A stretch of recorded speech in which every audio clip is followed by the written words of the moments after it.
వందే శంభుం ఉమాపతిం సురగురుం వందే జగత్కారణం వందే పన్నగభూషణం మృగధరం వందే పశూనాం పతిం వందే సూర్య శశాంక వన్హినయనం వందే ముకుంద ప్రియం వందే భక్తజనాశ్రయం చ వరదం వందే శివం శంకరం.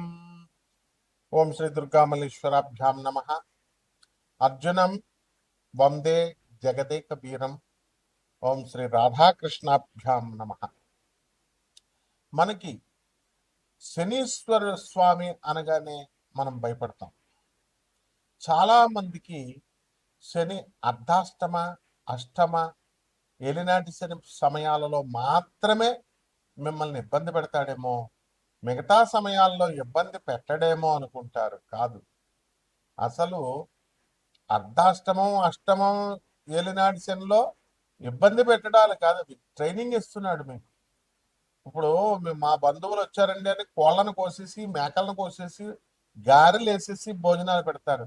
ఒక జీవిని చంపేస్తున్నాం అనేటటువంటి ఆలోచన మనం మానేస్తాం. వచ్చినటువంటి చుట్టాలకి మనకు పాపం వస్తుంది, మనం ఈ కోళ్ళని మేకలను కోయడం వల్ల అనేటటువంటి స్పృహ లేకుండా తెగిచ్చేసి బంధువులందరికీ కూడా వాళ్ళని సంతోష పెట్టడం కోసం మీరు కోళ్ళని మేకలు విందు భోజనాలు మంచి మందు కిందు పెడతారు. కానీ మీకు ఏ ఏలినాటి శని ప్రభావం వలన, అర్ధాష్టమ శని ప్రభావం వలన, లేకపోతే అష్టమ శని ప్రభావం వలన పెరాలసిస్ వచ్చినా, లేకపోతే పోలీస్ స్టేషన్లో పడినా, కోర్టు కేసుల్లో వచ్చినా ఈ బంధువులు రారు అని చెప్పడమే ఈ ఏలినాటి శని సమయాల్లో ఈ శనీశ్వరుడు మీకు నేర్పించే గుణపాఠం. మీ స్నేహితులతో మీరందరూ కూడా కాలేజీలకు డొమ్మాలు కొట్టి పిల్లల సినిమాలకి, అలాగే చదువుకోండిరా బాబు అని పంపిస్తే గర్ల్ ఫ్రెండ్స్తో తిరగడాలు, ఎక్కడ పడితే అక్కడికి గుళ్ళు గోపురాలు ఈ మధ్యన కొత్త బ్యాచ్లు తయారైనవి, ఇట్లా రకరకాలుగా వెళ్ళేటటువంటి వీళ్ళందరికీ కూడా ఈ స్నేహితులు నీకు అక్కరకు రాదు అని చెప్పడమే శనీశ్వరుడు యొక్క డ్యూటీ ఈ సమయాల్లో. మరి మిగతా టైముల్లో ఏమండి, ఆ మాకు అర్ధాష్టమం లేదు, అష్టమం లేదు, ఏలినాటి శని లేదు, మిగతా టైముల్లో శని ఇబ్బంది పెట్టడా అంటే ప్రతిసారి ఇబ్బంది పెడతాడు. అలాగే ఆ ఇబ్బందిలో ఒక క్రమశిక్షణ నేర్పిస్తాడు. మీరు ఎందుకంటే శనీశ్వరుని అంటారు? మీరు అసలు మీరు చేసుకున్న కర్మకి ఫలితం ఇస్తాడంతే. అంటే మీరు పూర్వజన్మలో జన్మ పరంపరలో 84 లక్షల జన్మలు ఎత్తొచ్చారు. ఆ జన్మల్లో పాపాలు చేశారు, ఇస్తున్నాడు కష్టాలు. సుఖాలు చేశారు, ఇస్తున్నాడు మంచి సుఖాలు ఇస్తున్నాడు, శుభాలు చేస్తే, మంచి పనులు చేస్తే. అది అంతేగాని శనీశ్వరుడిని ముట్టుకోకూడదు. శనీశ్వరుడికి అభిషేకం చేసినప్పుడు అస్సలు ముట్టుకోవద్దు. నెక్స్ట్ ప్రదక్షిణాలు చేసేటప్పుడు నవగ్రహాలను ముట్టుకోవద్దు. తర్వాత ఈ యొక్క శనీశ్వరుడు కాలు కడిగేసుకోండి అభిషేకం చేసిన తర్వాత. శనీశ్వరుడికి అక్కడ మందపల్లిలో అయితే ఇంకా దారుణంగా స్నానాలు చేసేసి నల్ల గుడ్డలు అక్కడే వదిలేసి, నువ్వు వేసుకొచ్చిన ప్యాంటు షర్టు వదిలేసి వెనక్కి తిరిగి చూడకుండా వెళ్ళిపోవడం. ఎవర్రా మీరు అంత పండితులరా, బోకునా కొడకల్లారా? ఇదిరా మీరు శనీశ్వరుడు గురించి చెప్పేది? ప్రజలకు ఎలాగూ బుద్ధి లేదు, పామరులకి చెప్పేటటువంటి మీకన్నా ఉండాలి కదా బుద్ధి. అంటే మిమ్మల్ని గౌరవించాలా? మిమ్మల్ని నేను ఇలా పనులు చేసి శనీశ్వరుడిని అవమానిస్తున్నారు. శనీశ్వరుడు ఏమన్నా అంటరాని వాడు అనుకుంటున్నారా మీరు? మీరు తప్పులు చేసి, మీరు పోకు పనులు చేసి, మీరు వెధవ పనులు చేసి మీ కర్మలకు పెరాలసిస్ ఇస్తే శనీశ్వరుడు దేవుడు చేయలేదు. ఏంట్రా, దేవాలయాలకు వెళ్ళిపోతే అయిపోద్దా? ఎవడెళ్ళమన్నాడు అసలు దేవాలయాలకు మిమ్మల్ని? దేవాలయాలు ఎందుకు పెట్టారు? మత ఐక్యత కోసం, కుల ఐక్యత కోసం. ఓ పంతులు గారు బతుకుతాడు, బయట ఉన్న చెప్పుల స్టాండ్ వాళ్ళు బతుకుతారు, పూల షాపులు బతుకుతారు. ఇందుకే పెట్టారు మీకు. అంతేగాని దాన్ని పండితుల డ్యూటీ అది చెప్పాలి. అబ్బో, గుడిలోకి వెళ్ళి ప్రదక్షిణాలు చేసేస్తే వైబ్రేషన్స్ వచ్చేస్తాయి, షర్ట్ ఇప్పేసి, మళ్ళీ ఎక్స్ట్రాలు షర్ట్ ఇప్పేసి ప్రదక్షిణాలు. దాన్ని నేను కూడా చెప్పాను. కానీ ఏంటి, ఎలక్ట్రోమాగ్నెటిక్ వేవ్స్ వచ్చేస్తాయి, బాడీ పర్సీవ్ చేసుకుంటుంది, బాడీ తీసుకుంటుంది, నెగిటివ్ పోతుంది, పాజిటివ్ వచ్చేస్తుంది. చెప్తాను, అది డ్యూటీ అది. అలాగే పంతులు డ్యూటీ పంతులు చేస్తాడు. పంతులు బతుకుతాడు, ఈ అమ్ముకునేటటువంటి వాళ్ళు బతుకుతారని పెడతారు దేవాలయం. అక్కడికి వెళితే మీ డ్యూటీ మీరు చేయకుండా వాడు ఏంటంటే స్పెషల్గా ఉండాలా, యునిక్గా ఉండాలని శనీశ్వరుని ముట్టుకోకు, శనీశ్వరుని అక్కడే బట్టలు వదిలేసాడు. బట్టరా మీరు, మీకు వస్తుందిరా పక్షపాతం ఇలా చెప్తే. So be careful why preaching all this nonsense. ఏంట్రా శాస్త్రాలు, శాస్త్రాలు ఎక్కడనే స్టూపిడ్ ఫెలోస్. సో ఈ విధంగా చేస్తే ఇటువంటి చెప్పిన వాళ్ళ వీళ్ళకే కాకుండా పాటించినటువంటి వాళ్ళకు కూడా మిమ్మల్ని తప్పకుండా పీడిస్తాడు. రౌరవాది నరకాలకు విసిరేయడం కాదు, అసలు ఎక్కడుండగానే చూపిస్తాడు. శనీశ్వరుడు శివుణ్ణి లెక్క చేయడు, విష్ణువుని లెక్క చేయడు, బ్రహ్మని లెక్క చేయలేదు, అండ్ ఈ ఎదిరించి పడేశాడు. And it is an autonomous planet. ముందే చెప్పాను నేను, ఇండిపెండెంట్ సంస్థ అది.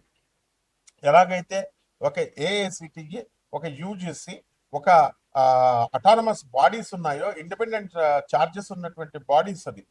సో ఎప్పటికీ ఆయన ఆన్సరబుల్ కాదు శనీశ్వరుడు. బ్రహ్మకి మిగతా గ్రహాలు నోరు మూసుకొని వెళ్ళి రిపోర్టింగ్ ఇవ్వాలి, బ్రహ్మ విష్ణు మహేశ్వరులకు ఇవ్వాలి. శనీశ్వరుడికి దెర్ ఇస్ నో నెసిటీ.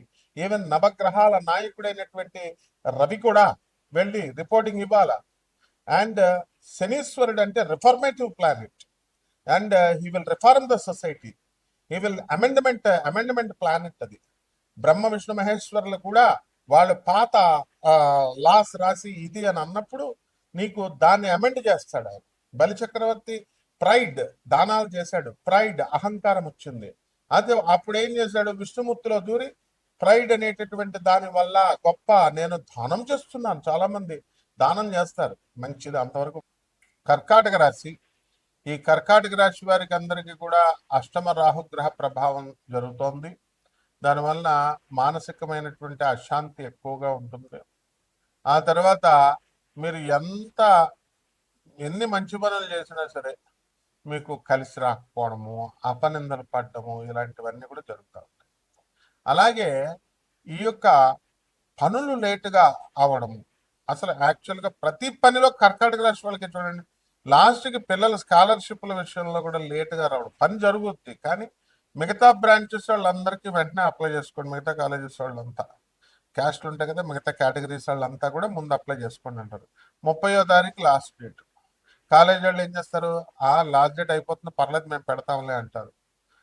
అక్టోబర్ 1, 2 తారీఖులు వచ్చేసినాయి. ఎలా పెడతారు మీరు?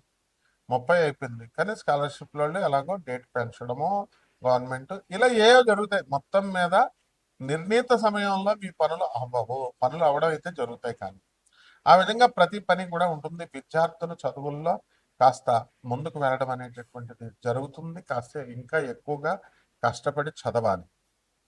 ఇకపోతే మనం అనుకున్న పనులన్నీ కూడా సక్సెస్ అవ్వాలనేటటువంటి పట్టుదలతో మీరుంటారు.